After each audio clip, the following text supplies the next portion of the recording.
අවසරයි ගෞරවනීය ආරාධිත වහන්සේ ඔබ වහන්සේ අපි දැනුවත් කරා අපේ අසකනාසයේ දිවකය මන දොරවල් හයෙන් අපේ රාග දේශ මොහ ඇති වෙනවා කියලා ඒ ඇති වුණාම බුද්ධානුස්සතිය අසුභානුස්සතිය මරණානුස්සතිය වඩන්න කියලා මගේ ප්‍රශ්නය ස්වාමීන් වහන්සේ අපි සෝවාන් ඵලයටපත් වෙන්න නම් මේ අනුස්සති කොහොමන කාලයක් වැඩි යුතුද කියලා මොකද්ද සෝවාන් ඵලයටපත් වෙන්න අනුස්සතිය කොපමණ කාලයක් වැඩි යුතුද කියලා.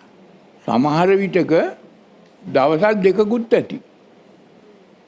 බාහිර දාරු වීර්යතුමාට දවස් දෙකක් නෙමෙයි විනාඩි දෙකකුත් ගියේ නෑ.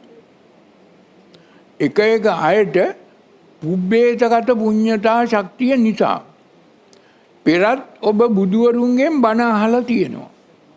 මේවා අනුගමනය කළා තියෙනවා. ඒ පුබ්බේතගත පුඤ්ඤතා ශක්තිය බොහොම බලවත්. එහෙම පුබ්බේතගත පුඤ්ඤතා ශක්තිය තියෙනවා නම් මේක මේ වචනයක් කියනකොටම මේ වචනේ හරියට තේරුම් අරගෙන මේ කරන්න ඕන දේ හරියට තේරුම් ගන්නට ගමන්ම මේ සෝතාපන්න ඵලයටපත් වෙනවා. හැබැයි අද සෝතාපන්න ඵලයට ඒ විදිහටපත් වෙන්න බෑ. අද භෞතික වශයෙන් ලෞකික වශයෙන් ජීවමාන බුදු කෙනෙක් ලෞතර බුදු කෙනෙක් නැහැ. ඒක නිසා මොකද කරන්න ඕනේ? බුදුහාමුදුරුවෝ ජීවමාන කාලේ අවුරුදු 45ක් තුල කොයි වෙලාවකවත් මේ ජීවමාන බුදුවරයෙකුගේ අවශ්‍යතාවය කිව්වේ නැහැ. නමුත් බුදුහාමුදුරුවෝ පිරිනිවන් පාන අන්තිම මොහොතේ බුදුගලදී කුසිනාරා නුවරදී ආනන්ද හාමුදුරුවන් ඇහුව ප්‍රශ්නයකට පිළිතුරක් හැටියට මහා පරිනිබ්බාන සූත්‍රයේ 95 වෙනි ඡේදයේ තියෙනවා මේ බුද්ධ ශක්තියට අනුගත වීමේ අවශ්‍යතාවය. එතකොට බුදුහාමුදුරුවෝ ජීවමාන කාලයක කිව්වේ නැත්තේ ඒක ලැබුණ නිසා.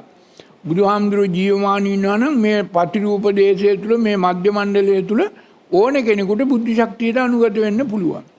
නමුත් බුදුහාමුදුරුවෝ පිරිනිවන් පෑවට පස්සේ බුදුරුව බුදුහඬ බුදුගුණ බුදුබල සියල්ල නැති වුණා.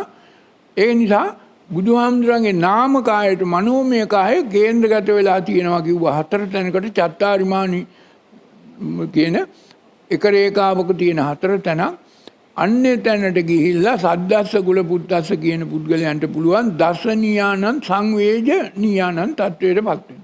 සෝතාපන්න ඵලයටපත් වෙන්න.